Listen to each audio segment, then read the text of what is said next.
series that came out. I think it was like Tales from the Crypt was one of them. Right. And they had a few other comics that were out like that too that I was like really into.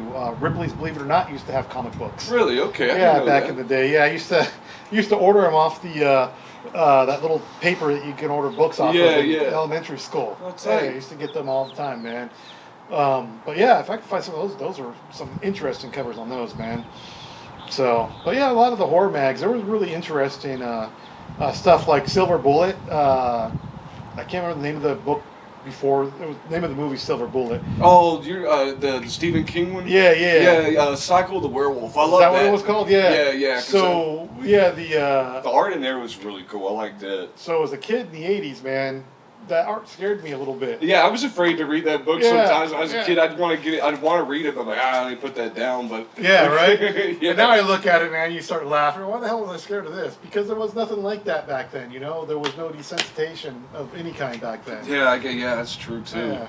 And it was my favorite picture in that entire book, man. It was a cop sitting in a car, and the werewolf's got his hand. Yeah, that's what I was just thinking. And you could see like the skull and stuff. Yeah, the skin starting to rip and everything.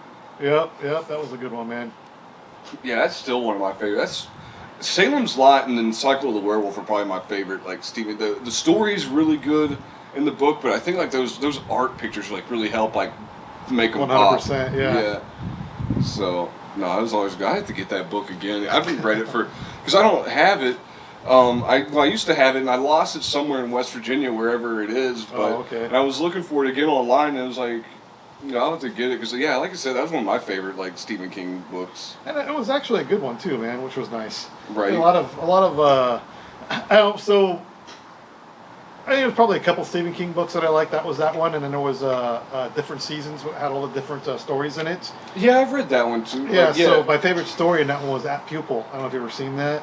It's a little disturbing, but is it the one where the guy turned out to be he's in the Nazis? Yeah, he was a Nazi. Yeah, okay. I remember. Yeah. I never saw that one. I remember they made a movie of it. They made a movie. I'd like to watch that movie because I was like, oh, that's just a deep, because they got Ian McKellen playing, the old Nazi dude, just in the trailer where you, see him, and I'm like, bro, that dude's, aggressive as fuck. He gets into that character, man. Yeah, to be cliche, man, the book's better. Oh, yeah, no, I have to read that one. There's, 5 things that happen in the book that don't happen in the movie, and they change a little bit. I mean, it's still good. But it was funny when that movie first came out, man. My girlfriend and I, we went there opening night. Dude, we were the only ones in the movie theater. That got 0 play, man. I think because of the content, probably. Yeah. And that was late 80s, early 90s, I think, when that movie came out. I knew it came out when I was. I remember seeing the trailer when I was young because you never really hear about that movie at all. Still don't. I'll have to watch it though, because the subject sounds like it's a great flick, man. Yeah, it's a great flick. I mean, it's sad, but it's got some eye-opening moments and stuff in there, man. The end of the movie is almost as close to the end of the book, but I think the end of the book had a little bit more of the story, the moral or whatever was stronger. It came across better in the book than it did in the movie. I think the book. Or the movie, they kind of lost a little. It got a little gray towards the end. Gotcha. But the end of the book, man. After I read it, I was like, "Oh shit!" You know, I was just like, "Oh, that was good. That was good."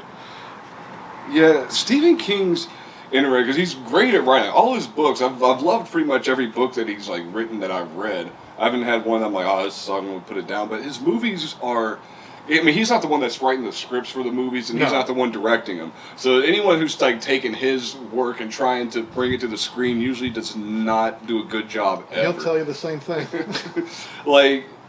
Even though he doesn't like the version of The Shining, I like that version a lot. Or that version, because they did another one in the 90s or something that he said he likes that version better because it stays truer to the book. But I don't know. I like the Stanley Kubrick one a lot. It's just. Yeah, it's the first one with Jack Nicholson. Yeah. That was a great movie. But yeah, it's just the movie's good.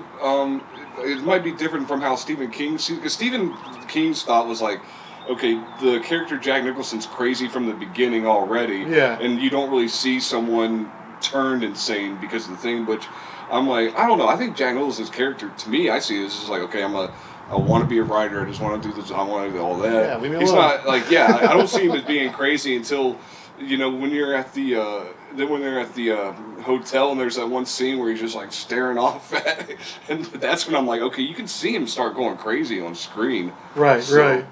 Dude, I think the one of the ha-ha parts for me was when she starts reading the book he's writing. Yeah. All play, or was it all work makes, no play makes Jack a dull boy? Yeah. But the funny part is the way it was written. It was like different in shapes and patterns. And Yeah.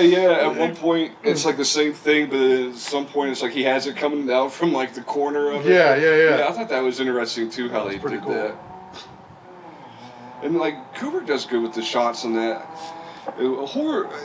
No, yeah, we've talked about everything on this. Just about, man. Hell yeah, but that's good. But no, I love horror. Is such an interesting thing, filming and writing. It's just like what makes it like, and like one thing I like about a lot of films is like if you just make the environment feel very unsettling.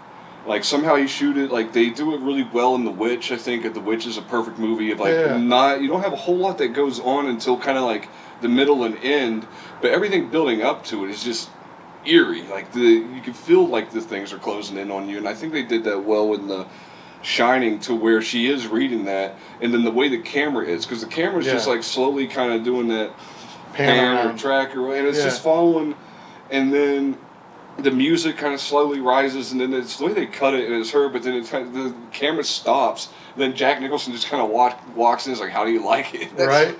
Yeah. Man, that's a good scene. I love how they shot that though.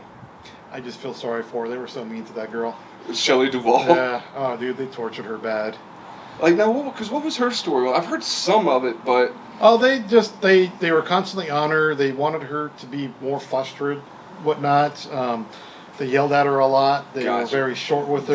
That I remember hearing about. Was like Kubrick would like yell at her, be really like short with her. Or whatever. Yeah, that I remember hearing. Trying to get more out of her and whatnot. I guess it worked. I don't know. And the scene, I guess, where they're in the bathroom. I guess that's her really crying. Oh shit! Scene. Really? Yeah. She's like really upset at that point. And so I don't know the whole story behind it. There's just certain things I remember. You know, it's just, yeah. Nosotros trabajamos duro.